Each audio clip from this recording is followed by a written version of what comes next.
सबैजनालाई नमस्ते। म फेरि पनि नयाँ भ्लग लिएर आएको छु है। आशा छ हजुरहरूले जसले पनि हेर्नुहुन्छ मन पराइदिनु हुनेछ भनेर। हिजो शनिबारको दिन चाहिँ कस्तो मजाले घाम लागेको थियो कि म बस्ने ठाउँमा, अनि त्यही मौका पारेर बाहिर यसो वनतिर घुम्न निस्केको। अनि फेरि मलाई चाहिँ सहर बजार भन्दा पनि प्रकृतिमा समय बिताउन एकदमै मनपर्छ है। अनि प्रकृतिले चाहिँ खासमा भन्ने हो भने हाम्रो मानसिक स्वास्थ्यको लागि पनि एकदमै सहयोग गर्छ कि। कसले यो सर्पको विष भनेर सानोमा खानु भएन है। म चाहिँ सानोमा हाम्रो गाउँघरतिर एकदमै पाइन्थ्यो कि, अनि यो सर्पको विष हो खानु हुँदैन भन्नुहुन्थ्यो हजुरआमाहरूले, अनि डर लागेर कहिले पनि खाएन।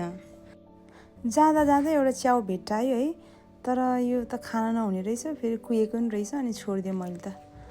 अनि त्यहाँबाट हामी हिँड्दै गयो, एकजना साथी पनि आउनु भएको छ है, मसँगै काम गर्ने साथी हो।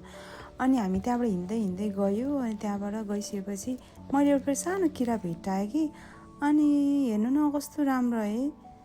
अनि नजिकबाट हेर्दै गएको त कस्तो डर लाग्यो हो यसको अनुहार हेरेर। यो के फिजाएको हो, यस्तो गरेर फिजाएँ। अनि मदेखि डराएको हो कि भनेर छोडिदिएँ मैले।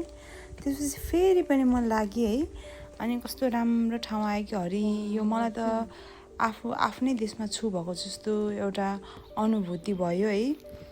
अनि त्यहाँबाट हिँड्दै गएँ। त्यसपछि अलिकति पर पुगेपछि चाहिँ निलो ऐँसेलु कति धेरै पाकेको रहेछ क्या। अनि जताततै रहेछ। अनि त्यसपछि अलि टिपेर पनि खाइयो। मलाई फेरि यसरी बाहिर निस्किने बेलामा, घुम्न जाने बेलामा सानो सानो कुराहरूले नै कस्तो मलाई एकदमै लोभ्याउँछ क्या, यस्तो पुतलीहरू देखेर। अनि सानो सानो किरा फट्याङ्ग्रा होइन, उनीहरूको जीवनलाई हेरेर मलाई कस्तो आनन्द लिन मन लाग्छ क्या। अनि त्यसपछि मैले टिपेर अनि मजाले खायो, एकदमै मिठो थियो। हामी चाहिँ के है, हामी मान्छे भएपछि कस्तो भने हामी जिउन नै बिर्सिन्छौँ क्या।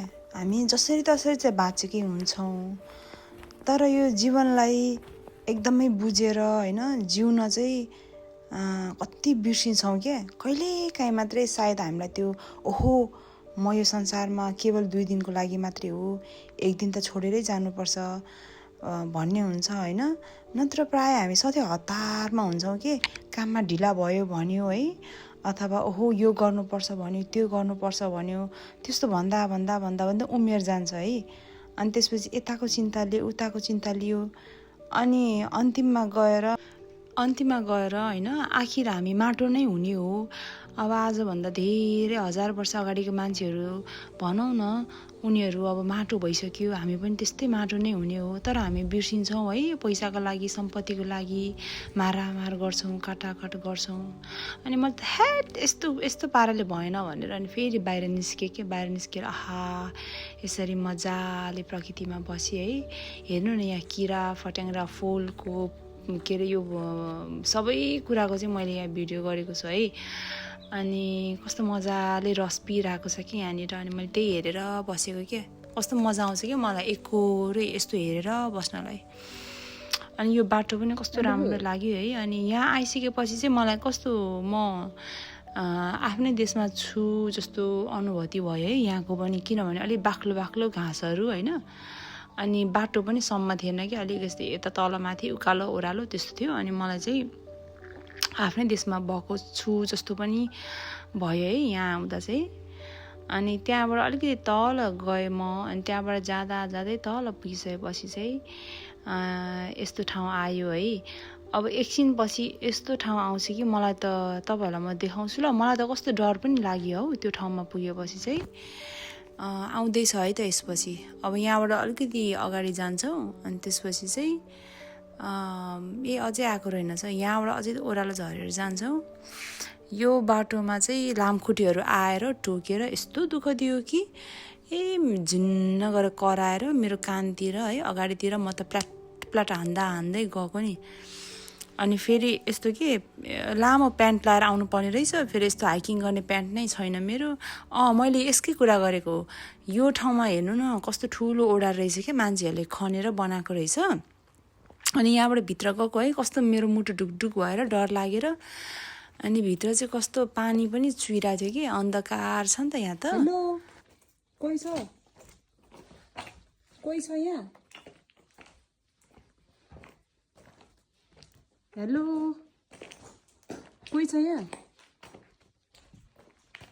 को होला आमा के हो यो ठाउँ डर लाग्यो है मलाई त गाइस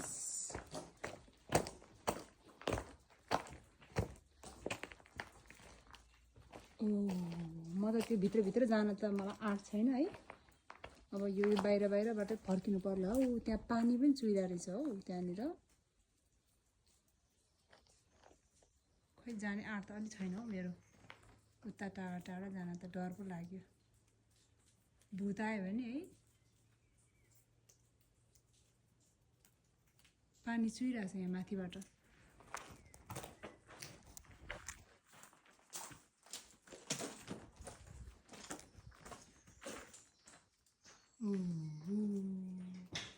यहाँबाट बाहिर जानु मिल्छ है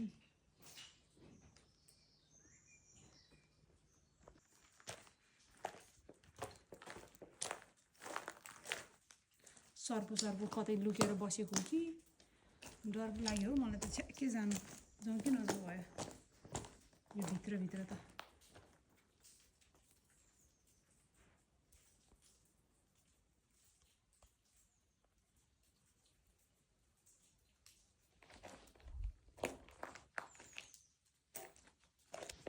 डर लाग्यो मलाई त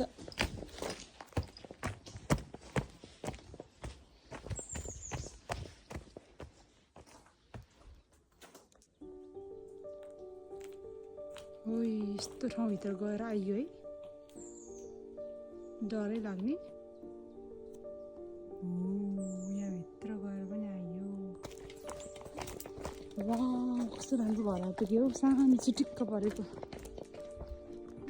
सानो है साधारण घर चिटिक्क परेको हामीलाई त ठुलो घर चाहिन्छ यताको मान्छेहरूलाई त सानो घरले पनि हुँदो रहेछ चिटिक्क परेको कौसी सौसी पनि नचाहिने कस्तो राम्रो हो आहा आनन्दले बस्ने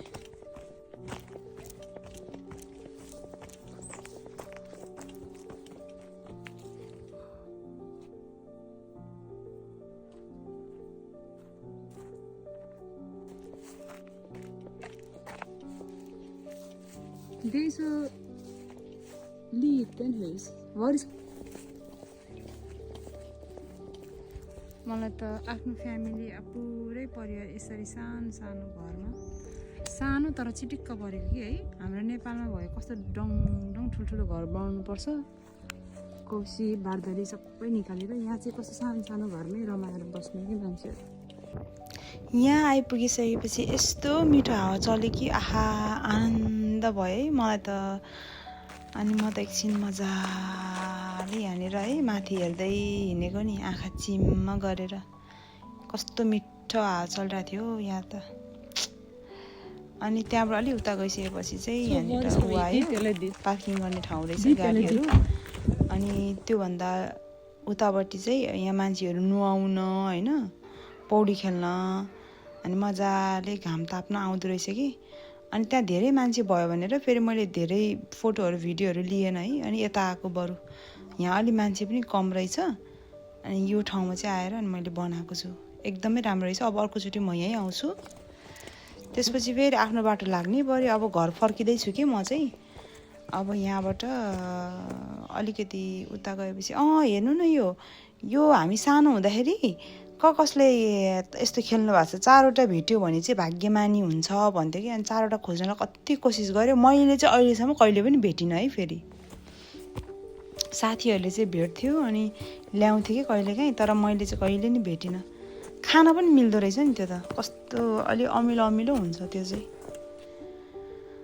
अनि त्यसपछि अब चाहिँ म भ्लगको अन्तिम आइसकेको छु है अनि यहाँ आउँदाखेरि चाहिँ स्या पनि भयो मलाई म चाहिँ कुन बाटो आएको भने अलिक छोटो बाटो आएको क्या लामो बाटो जान झ्याउलाएर छिटो पुग्छु भनेर छोटो बाटोमा आएको है कस्तो त्यो मान्छे नहिँड्ने बाटोमा आइपुगेछु आमामा यस्तो उकालो ओह्रालो फेरि यहाँ सर्पो पनि हुन्छ कि भन्ने डर लागेर है मलाई अनि त्यही जोस नेपालको छोरी हो होइन, हामी पार गरेरै छाडिहाल्छ नि, यस्तो चाहिँ अब त्यो के नै हो र भनेर हिँड्ने। त्यसपछि अनि हिँड्दा त्यसपछि अब मेरो अन्तिम भ्यू है म तपाईँलाई देखाउँछु ल। म एकदमै हतारमा छु देखाउनलाई। यही हो मेरो अन्तिम भ्यू चाहिँ है।